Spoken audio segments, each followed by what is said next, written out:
Alrighty, I figured I'd cover the aluminum recovery too, as long as I was going through it all. I know I had some questions about what happens with the tailings after the first pass.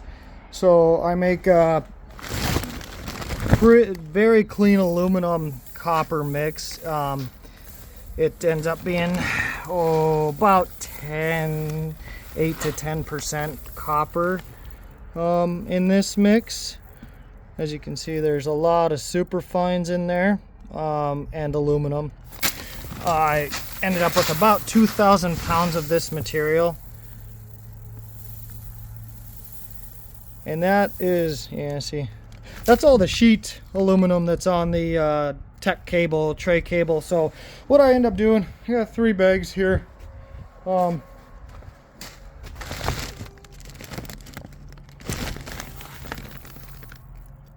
That stuff's pretty clean. I pulled the copper out of this one to kind of, I pulled another 99+% out of this material. As you can see, there's far less copper in it. Just as a test, what I wanted to do is just see, you know, is it worth the time to run it again and then again to pull the fine copper out. It gets pretty hard to recover when it's that small, but I've got a screener that does it, so I tried it. I think I may just send this off as a kind of an aluminum copper mix.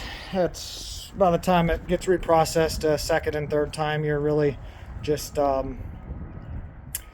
making a ton. So I'll probably just send it as it is. But we'll walk around here to the front, and I'll show you what my bags look like. Sorry, I gotta keep the camera kind of at the ground. I got some sensitive neighbors that don't necessarily like to be filmed too much. But we'll go over the bags here. There's 9 bags of insulation. First 3. These are not recovered aluminum in fine copper yet. So you can see it's got quite a bit of large aluminum left, so this material will get ran. These 3 bags here, see there's a lot of good aluminum left in this stuff. A little bit of fine copper, fine copper. Here you'll see it on my hand there. I mean, that's some pretty small stuff. But it does get recovered, so I'll get about a 90% recovery on a second run on that material. And here's the remaining bags here.